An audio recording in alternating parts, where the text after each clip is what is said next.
Liceístas. Hoje nós vamos dar início aos estudos sobre a terceira fase do modernismo nacional.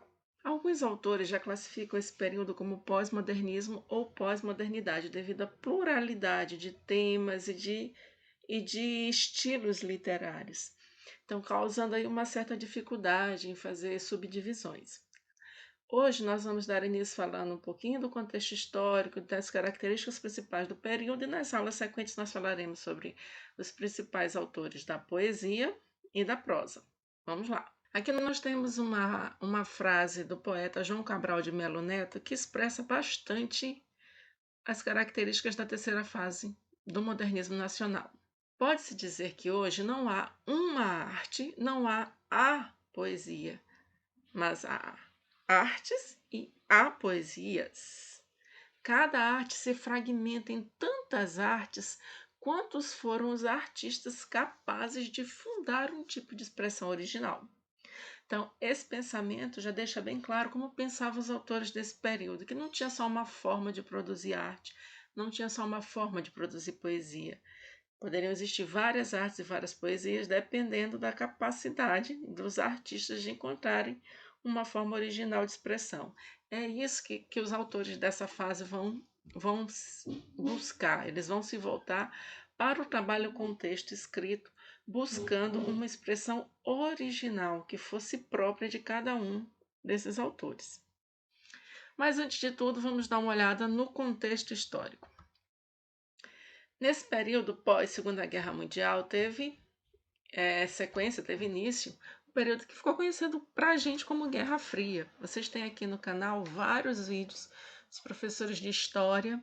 Aconselho que vão lá dar uma olhada e aprendam com os especialistas. Mas, de maneira geral, dá para a gente ter uma noção que essa época denominada de Guerra Fria pós-Segunda Guerra Mundial, o mundo ficou dividido entre dois blocos: os comunistas, de um lado, capitaneados pela antiga União Soviética, e os capitalistas, que eram capitaneados pelos Estados Unidos. Né? Nós tínhamos dois grandes blocos com influências, negócios, pressões, inclusive políticas, né, para os países para que aderissem a um bloco econômico ou a outro. Esse período se caracteriza como uma tensão permanente, sendo que essas duas grandes potências gostavam de exibir o seu poderio bélico, tecnológico, né, mostrando para a outra potência aquilo que ela tinha, mas não chegando às vias de fato nenhuma vez. Até o momento não houve uma grande guerra ou uma luta entre esses dois blocos econômicos. Esse período também se caracteriza por avanços científicos. Né? Nós sabemos que a guerra, a indústria da guerra, ela está diretamente relacionada com os avanços tecnológicos e científicos. Muitas das utilidades que nós temos hoje, das modernidades que a sociedade possui ou usufrui hoje em dia, são resultantes desses investimentos, né? Como a internet, por exemplo, alguns eletrodomésticos, alguns tratamentos, todos eles oriundos, né, dessa pesquisa com vistas ao enfrentamento bélico. Nós vamos também, nesse período, aderir ao estilo americano de vida. Né? O Brasil vai se tornar um grande parceiro comercial dos Estados Unidos, vai precisar capitalizar lá fora para modernizar o país, que viu a necessidade de deixar de focar sua economia em apenas o produto, como o caso que aconteceu com o café. Então, era necessária essa modernização do país, e para isso se foi buscar esse capital estrangeiro, empresas multinacionais que vieram para o país, e junto com ela, obviamente, o estilo americano de vida, né? De pensar, de vestir, de viver, de arrumação da casa, de utilização de eletrônicos, do alto consumismo, todas as características do padrão americano que o Brasil vai assumir nesse momento.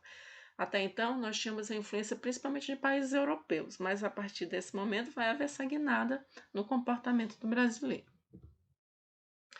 É um período em que esse avanço social e econômico, né, a gente viu muita gente com várias frentes de emprego, muitas indústrias, muitas fábricas, muitas multinacionais, fizeram com que a gente tivesse no Brasil um certo otimismo, né? Parecia que finalmente o país estava se modernizando, crescendo, e essa realidade lá fora vai trazer efeitos para o texto literário. Por quê? Porque essa relativa estabilidade mundial, inclusive brasileira também, vai abrir espaço para quê? Para que os autores não preocupados com o que está acontecendo lá fora, não estávamos mais num momento de guerra, de grandes preocupações sociais e econômicas, eles possam se voltar para o texto em si, tá? Então, sem essa problemática exterior, se volta para o texto. Os autores vão voltar a discutir as ideias formais que a geração de 22 tinha, essa necessidade de adaptar esse texto para a nova realidade, discutir temáticas, discutir formas diferenciadas de escrever. Neste momento, graças ao estilo americano de vida, a sociedade, especialmente as artes, já estava tendo concorrentes de peso, como o cinema e a televisão. Então, a televisão, por exemplo, vai captar grande parte do público que era um público leitor. Então, como fazer para recuperar esses leitores? Daí é que vem também essa necessidade de se atualizar, modernizar, tornar o texto mais atrativo para os leitores. No Brasil, nesse primeiro momento, nós temos aí a sequência de três governantes, três presidentes, Vargas, Dutra e Kubitschek, que vai ter como característica aí o crescimento industrial do país, a grande urbanização, uma vez que as fábricas, as indústrias, as multinacionais se localizavam nos principais centros urbanos, então há essa urbanização, a população brasileira se direcionando para os grandes centros. E nas artes nós vamos ter muita produção, tanto para o cinema, com incentivos governamentais, quanto para o teatro, a própria televisão vai ter incentivos, a literatura vai continuar tendo produção através do incremento tanto de incentivos governamentais, né, quanto a criação de mais editoras, né, uma indústria editorial de obras nacionais mais forte. As artes plásticas também terão vários museus sendo abertos, além da galeria, para as exposições dessas obras. Quais são as características, então, das obras desse período? Vamos dar uma olhada?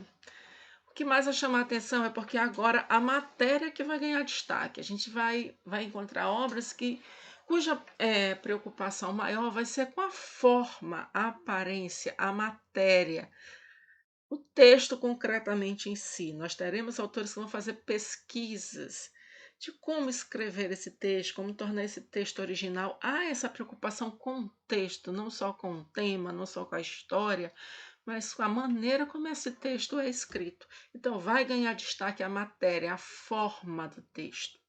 A combinação dessas palavras, a arrumação dessas palavras, a ordem, a sonoridade, tudo relacionado com a forma, com o texto em si.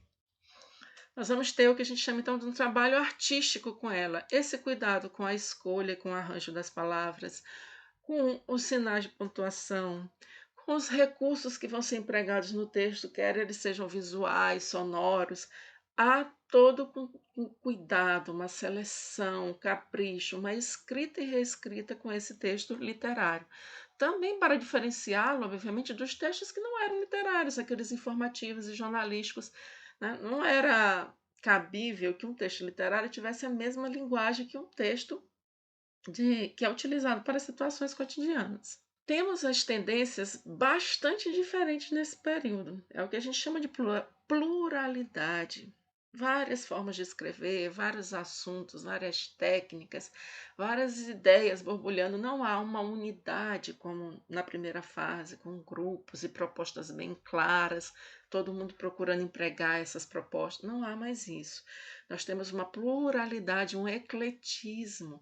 Tem gente escrevendo ainda com estilo antigo, gente escrevendo com novidades, gente das outras gerações, da primeira e da segunda, ainda produzindo com as mesmas características ou já modificados, porque é natural que com o passar da vida esses autores continuem mexendo na sua forma de escrever. Mas nós vamos ter a desconstrução e a desmistificação do que é um texto literário. Então, por exemplo, só pode haver rima na poesia, não pode haver na prosa? Isso vai ser desmistificado, porque nós vamos ter a criação de uma prosa poética, sonora, com rima, preocupações de utilizar num texto em prosa aliterações, assonâncias, onomatopeias, que não eram comumente empregados no texto em prosa. Então, isso é uma desmistificação.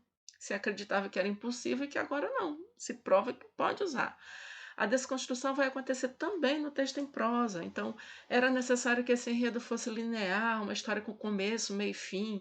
Era necessário que ela viesse bem explicada para que o autor para que o leitor acompanhasse essa obra. Os autores desse período vão nos mostrar que não. Tá?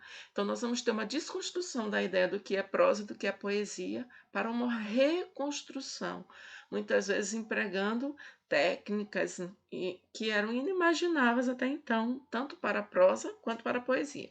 Nós vamos ter a exploração de diferentes possibilidades de criação e, inclusive, de interação com o público. A poesia, principalmente, que vai perder mais leitores que a prosa, vai precisar se reinventar. E muitos textos, além da poesia, também a prosa, vão buscar essa interação com o público. A parte do significado desse texto vai estar a cargo de quem está lendo. Precisa muitas vezes que o leitor tome contato, inclusive físico mesmo, com esse texto poético, manuseando, mudando os ângulos para conseguir fazer as interpretações desses textos. Essas são características gerais, tanto da prosa quanto da poesia, e a partir de agora nós vamos falar basicamente da poesia. Como é que se deu essa poesia pós segunda geração?